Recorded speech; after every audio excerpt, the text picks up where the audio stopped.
Ultimatum to uncertainty.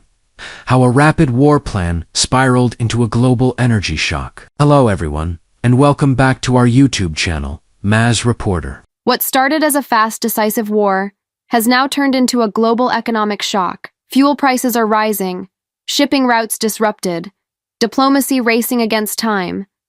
And at the center of it all, a narrow strip of water that controls the world's energy lifeline.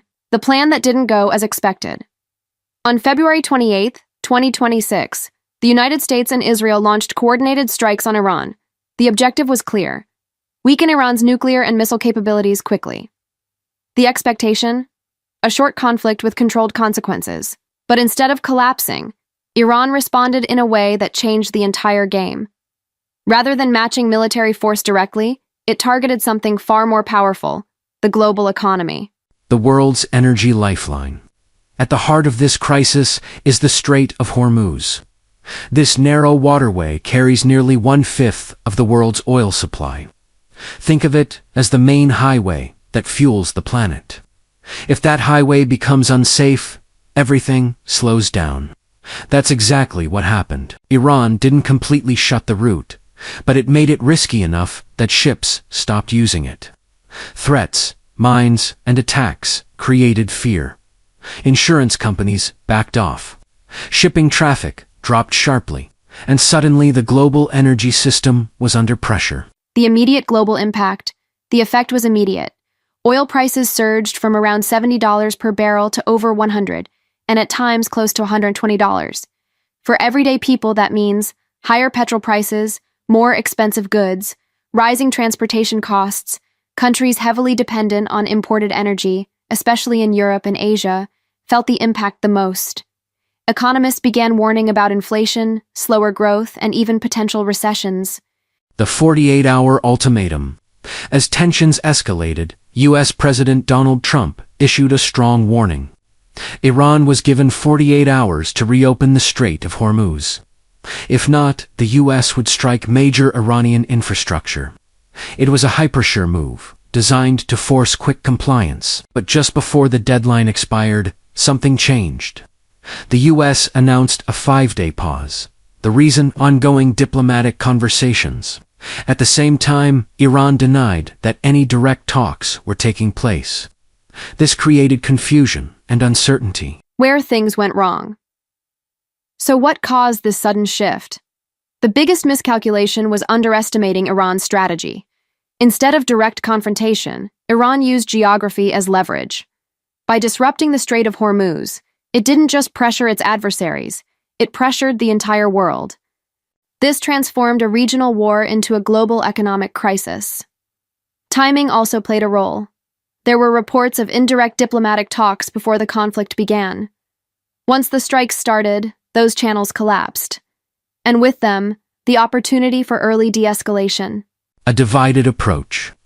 The crisis has also revealed differences between the United States and Israel. The U.S. appears focused on managing escalation and limiting global economic damage. Israel, however, continues its operations, viewing Iran as a long-term strategic threat. This difference in priorities has complicated coordination and added uncertainty to the situation. A surprise diplomacy steps in. As tensions rise, diplomacy becomes more important. Pakistan has emerged as a potential mediator. With connections to both Washington and Tehran, it is trying to bring both sides to the table. Talks are expected in Islamabad. But there's a challenge. Key players, especially Israel and major Gulf states, are not fully involved. This raises a critical question. Can peace talks succeed without all stakeholders? Global consequences. The impact of this conflict goes far beyond the region. Energy markets are under stress. Countries are rethinking how reliable traditional oil routes really are. There are growing discussions about alternative supply chains and even alternative currencies for energy trade. At the same time, alliances are being tested. Europe is feeling stronger economic pressure than the United States, and that imbalance is creating tension among partners. Why the U.S. did a U-turn. The shift from a 48-hour ultimatum to strike Iran to a 5-day pause reflects a U-turn in American strategy.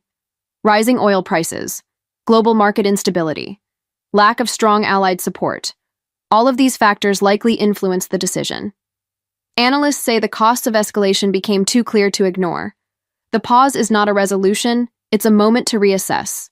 What happens next? Right now, the situation remains fragile. The 5-day window offers a chance for diplomacy, but the core issues are unresolved. Iran has signaled it will continue using its strategic advantage. The US and Israel are not ready to step back completely. Israel is actively conducting military operations, including airstrikes and missile fire, against targets in both Lebanon and Iran, and the risk of more escalation is still very real. Iran and US talks failed. Iran officially recently dismissed the 15-point US proposal on Wednesday, describing it as unreasonable and unworkable. This public rejection has stalled the momentum for the immediate summit originally rumored for Thursday in Islamabad. Counter-proposal from Iran. Iran issued a 5-point counter-proposal through state media, which includes a complete halt to aggression and assassinations by the US and Israel, payment of war damages and reparations, recognition of Iran's sovereignty over the Strait of Hormuz, guarantees that the war will not be reimposed, and end to attacks against all Iranian-aligned regional allies including Hezbollah. While US President Donald Trump claimed productive conversations were taking place, Iranian officials have consistently denied any direct negotiations, stating the US is effectively negotiating with itself. This lack of diplomatic concurrence makes a formal meeting of envoys difficult to execute. Several planned diplomatic activities and briefings for 25–26 March 2026 appear to have been disrupted or postponed due to a sudden breakdown in the initial ceasefire framework. Tensions remain high as Iran launched new counterstrikes against Israel and Gulf interests. The US also issued security alerts in Pakistan, restricting the movement of its personnel, which complicates the logistics for any high-level visiting delegation. Reports suggest that Iran's military leadership has firmly denied negotiations, with a spokesperson stating there will be no compromise. This internal Iranian friction likely contributed to the unknown reasons for postponing mediator visits. In simple terms, a war that was started by the Trump administration and Israel meant to be short and controlled has now turned into a complex global crisis. What do you think? Who is the winner in this unlawful war? Where do these rising costs end up? Drop your thoughts below. Stay informed, stay safe.